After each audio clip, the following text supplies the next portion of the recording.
Hey man, I'm Keith from Every Time I Die. You're watching Mind Equals Blown. I'm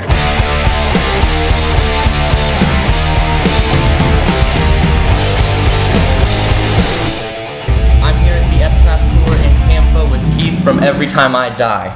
Hey guys. How's tour been so far? Awesome. The shows have been insane, and all the dudes are getting along real well. It's almost over. The drives have been a little stupid, but starting tonight, they get less and less, so it'll be less stressful as we hit the home stretch of the tour. You guys just put out your 5th studio album, which has been really, really well received. In fact, a lot of people are saying that you guys have sort of perfected your sound. Would you agree with this statement? Yes. No, absolutely not. I don't like to think that we perfected anything, because if we have, then there's nothing to work for.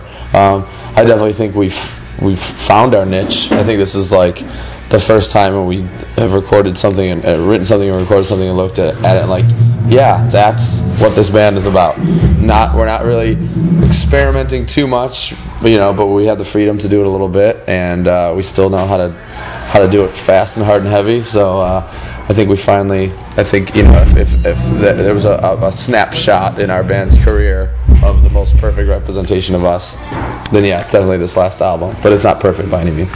I've read other interviews with you, and I hear that this is the one album that you guys can listen to without being sick of it. Well, see, I can honestly, I still love The Big Dirty. I think that has some of our best songs on it. I think that Gutter Phenomenon has some of our best parts on it.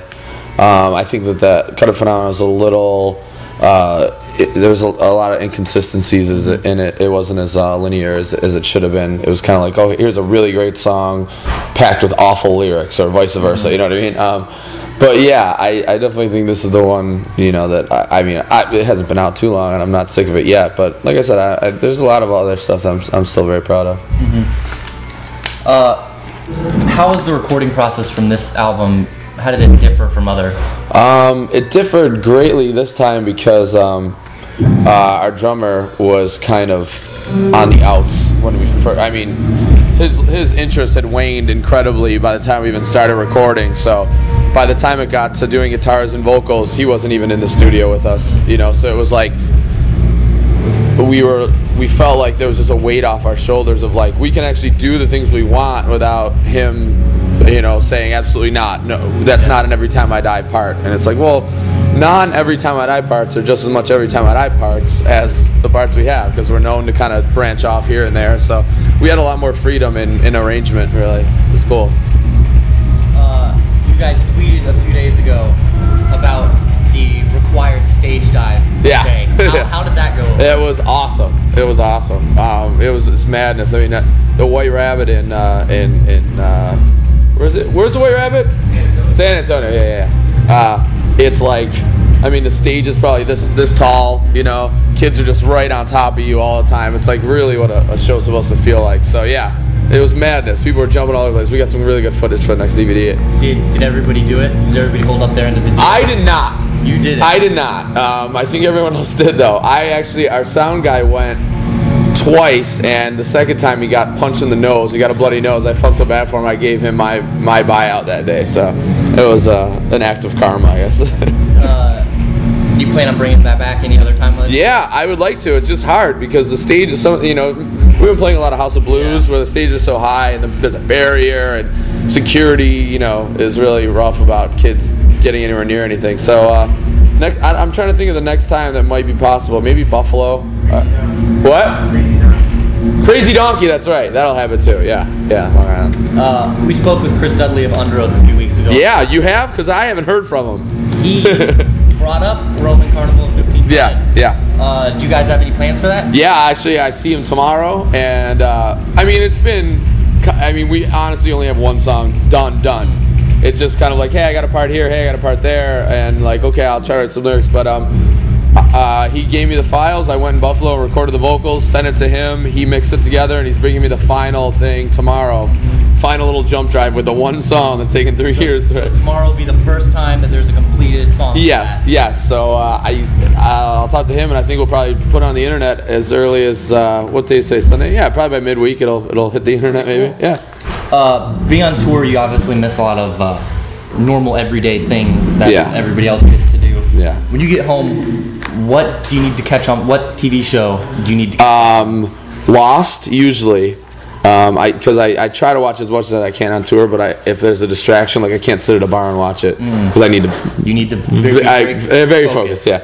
So Lost, House, The Office, 30 Rock. That's about it, really. Yeah, I think those are the only programs I really get into. But normally, the first thing I do when I get home is I clean the shit out of my house, top to bottom. Then I lay on the couch with my dog and play video games. What video games? Well, that's another thing. I gotta get caught up on video games because I gotta get Arkham Asylum. I had to start that and finish it. Luckily, I finished all. I beat all the games I had to beat before I left, like Ghostbusters and Fallout 3. So when I get home, I gotta get Arkham Asylum, and there was another sweet one that's coming out soon. I can't remember what it was though. I was really shit. Oh, BioShock 2 is coming out, so I gotta get that one. Yeah.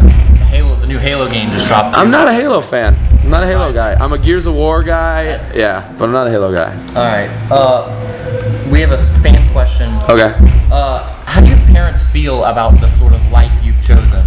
They love it. They're hippies. You know, I was born like 20 minutes outside of Woodstock, so they've been big into music their whole lives. So the fact that they get to live vicariously through their kids who are playing music and doing music videos and stuff, they love it. How often do they get to see you? They come. I mean, at our Buffalo shows sometimes. I think it's just pretty much a Buffalo. So once every tour. All right. Final question. What would you say your biggest guilty pleasure band is? Counting Crows, probably. They're the only one I think that if like a dude in metal heard that I liked it, they'd be like, what? Because I mean, Radiohead's like my favorite band of all time, but everyone loves Radiohead. Yeah. Probably Counting Crows. All right, that's all I have. Cool, man. Thank you for your time. Thanks very much. Absolute pleasure. When the other things pass the